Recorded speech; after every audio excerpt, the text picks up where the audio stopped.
So today we're going to go back to the basics. I'm going to show you how to make a delicious omelet in the air fryer. And for those of you who do not own an air fryer, don't worry, I got you. I'm going to show you how to make this on the stovetop. So make sure you stick around.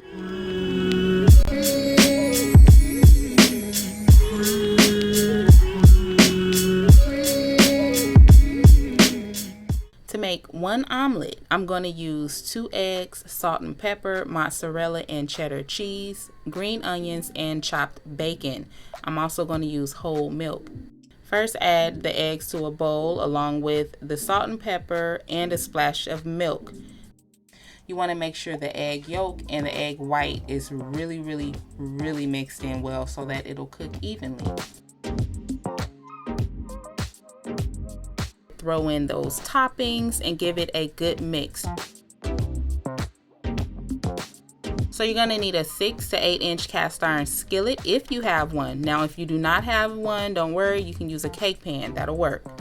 You're going to grease the skillet with unsalted butter. Now this is going to give the omelet some flavor, and it's also going to keep it from sticking to the bottom of the skillet.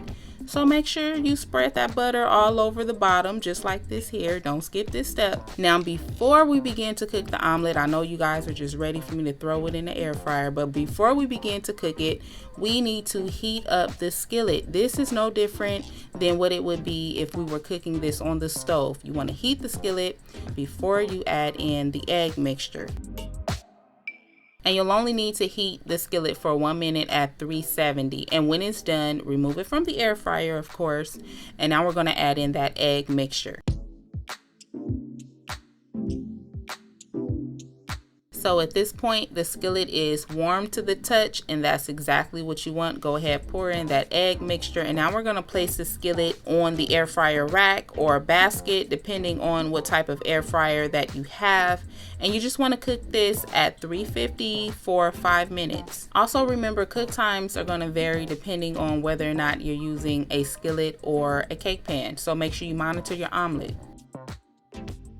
And after 5 minutes, my omelet is done. I'm going to remove it from this air fryer and let you take a look at it. Now, I do not prefer a runny omelet, but if you do, then of course you want to take it out before the 5-minute mark. So as you can see, it is well cooked. So now I'm going to transfer this to a plate. I'm going to show you the underside of the omelet. As you can see, it's fully cooked. And now you want to go ahead and fold it over, then add your toppings. So I'm going to keep it simple. I showed you my toppings in the beginning.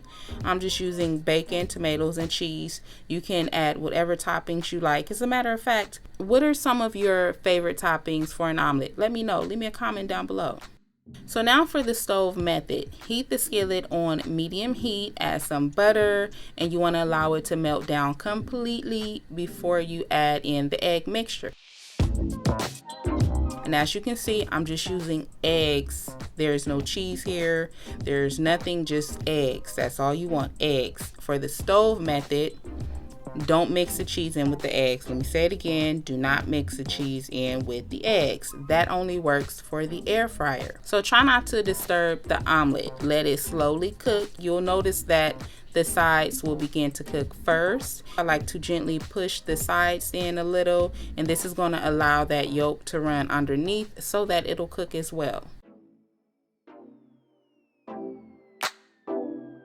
And at this point here, you really want to monitor your omelet. You may have to adjust the heat if necessary. As you can see, look, I'm lifting the skillet from the stove. The main thing is we don't want to burn the omelet and we don't want to overcook it. So now I'm going to add the toppings, and then I'm going to gently fold the omelet. So I know it appears that the omelet is not done completely on top, but do not worry. If you fold it at this point, the heat from the egg will melt the cheese and it's going to cook the runny parts. So don't worry, okay? So now your omelet is done, but depending on how you like it, you might like it a little overcooked, you might like it a little undercooked. Take it out of the skillet if you want. Just try not to burn it. That's the bottom line. Don't burn it. So now you want to transfer this to a plate and add the toppings and dig in. So again, I'm using bacon, tomatoes, and green onions. Make yourself an omelet, hook it up, and let me know what you think of both of these methods. If you try it, leave me a comment down below and let me know how your omelet turned out. And I hope to catch you in my next video.